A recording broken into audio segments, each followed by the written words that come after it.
On debate, Senator Bellemare. Thank you, Madam Speaker. Colleagues, I would first like to point out that I'm delivering this speech from the unceded Algonquin and Anishinaabe territories.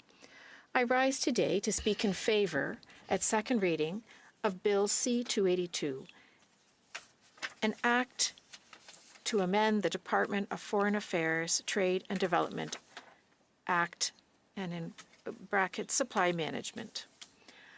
I do not want to repeat the arguments of the bill's sponsor, Senator Jalba, or those of Senator Faure, who both explain the reasons for and the benefits of supply management. I also know that the subject of supply management for dairy products, eggs, and poultry is one that can polarize many Canadians. Why should we pay more for cheese from abroad and for eggs, milk, and poultry? It's obviously a legitimate question. Many people are against supply management, and my husband is among those people, and especially when you love French cheese, this may be the case.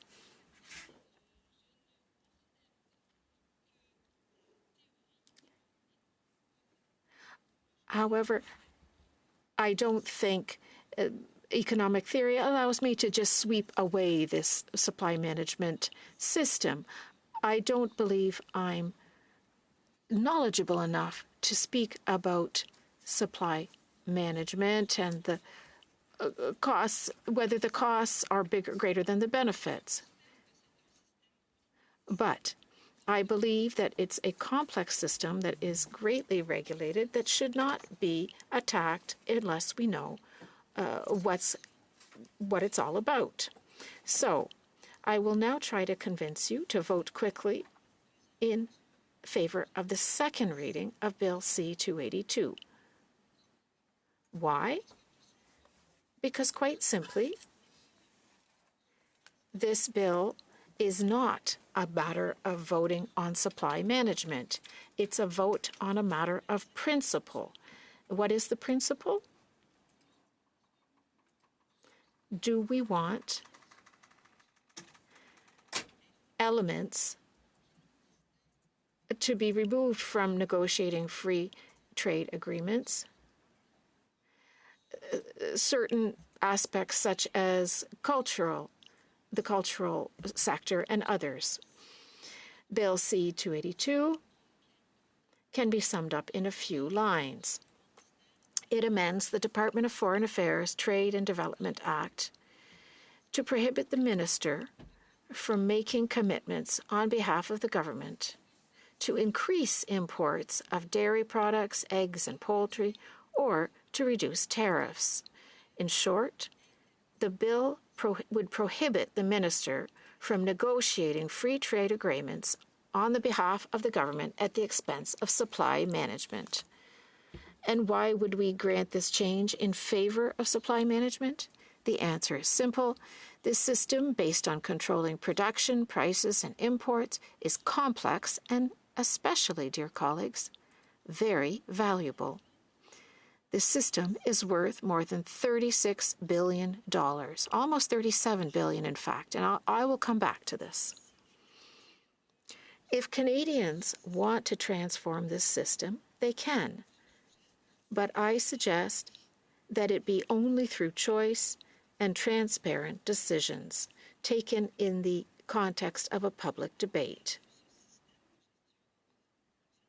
At first blush, this system seems to work well. It is effective in ensuring a stable local supply of these essential commodities, which was the original objective of the program.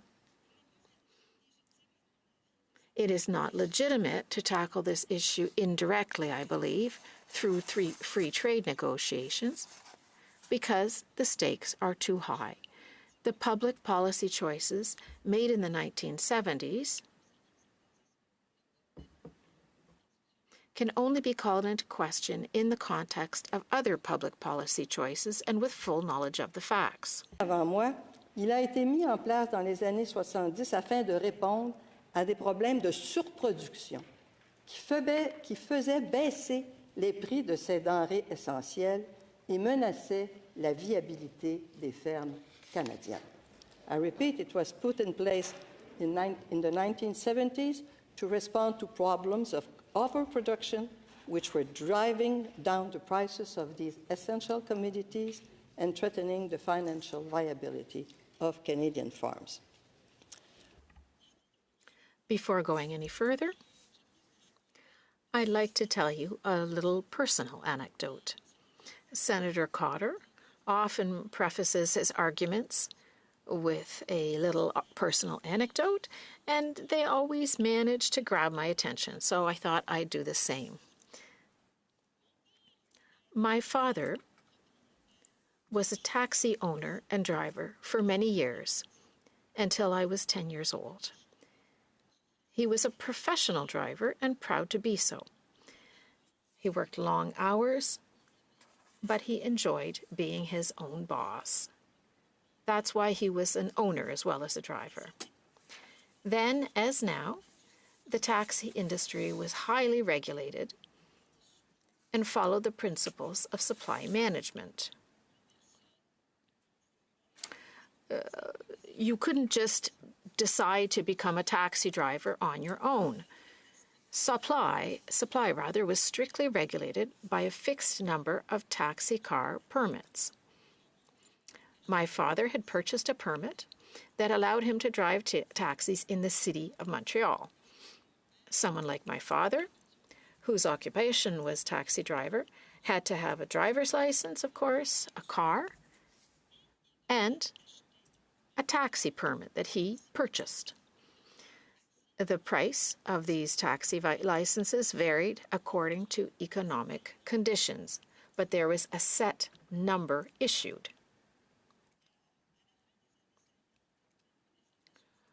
By the late 50s and early 60s, economic activity in Canada had slowed dramatically, and my father, who was the family breadwinner, was struggling to cover taxi costs and earn enough money to feed his family of 4 children. The cost of taxi permits were beginning to drop. That was normal because there was less economic activity. So my father came up with the idea of selling his Montreal license, City of Montreal license, and buying a cheaper one from the neighboring town so that he could continue to work long hours but not go into debt. All these conversations, are imprinted on my mind because my mother was very worried about this decision. And in the end, the taxi industry took a long time to recover from this recession. My father was forced to give up taxiing and give up his permit because, despite working long hours, he couldn't cover the costs. The costs of his business, that is. This episode really affected me, but it helped me also understand a bit about the taxi industry and the basis of supply management, controlling the supply of service by issuing a limited number of permits.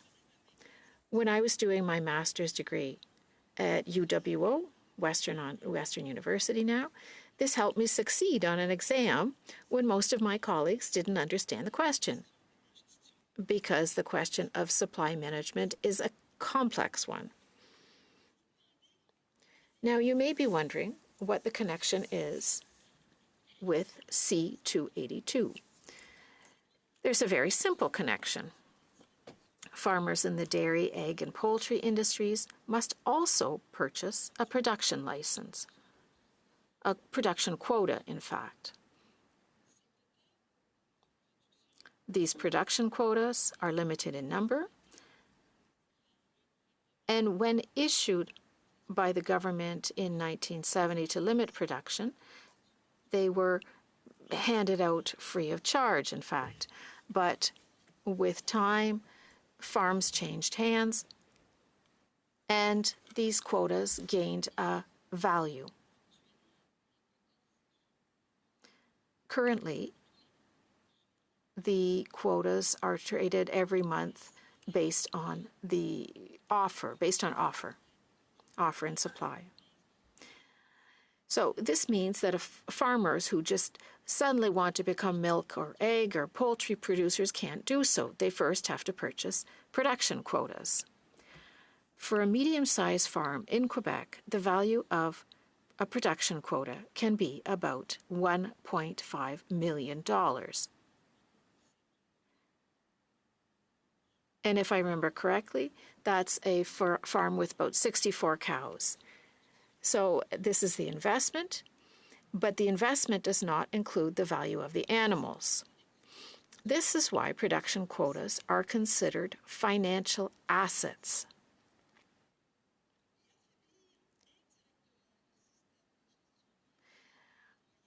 To indirectly weaken the supply management system through free trade agreements is to gamble on the assets of agricultural producers and on the financial setup of Canadian farms. That's important because these farmers are going into debt to pay for these quotas. As Senator Jalba and Senator Forêt explained so well, supply management in dairy, egg, and poultry products rests on 3 pillars: production quotas, price management, and import controls. Clearly, liberalization of the sector through free trade agreements will have an impact on product prices and the value of production quotas. Supply management in the dairy, egg, and poultry sector is a complex system, in good part due to the underlying regulations. It is, however, very important to Canada's economy.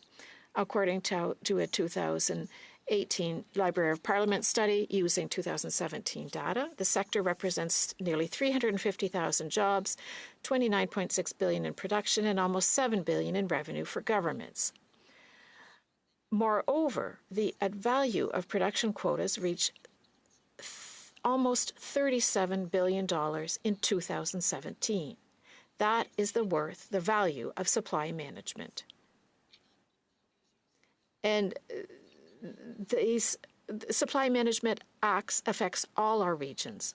In Ontario, $14 billion worth. In Quebec, $10 billion.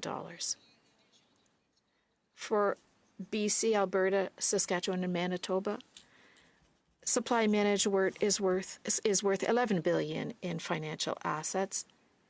For the Maritimes, $2 billion. So supply management is worth something. And when we open the Canadian market to foreign producers who are heavily subsidized by their respective governments, our system is disrupted, and we don't know the extent of the unintended consequences. For this reason, I support this bill, which prevents the Minister of Foreign Affairs from making concessions in free trade negotiations. The supply management system is too complex to be left to the whims of free trade negotiations. In my opinion, it's worth too much money.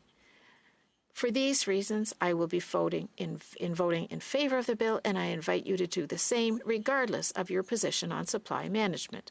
As you know, the vote on second reading of a bill is a vote on the principle of the bill. The question before us is, do we agree with the principle of this law? This bill is based on the general principle that we do not want to transform our institutions, cultural, social, or economic, as in this case, through free trade agreements. And I'll remind you that this bill was carried at third reading in the other place and had the support of all 4 leaders. So it would not be legitimate, I believe, to vote against it at second reading. Thank you very much.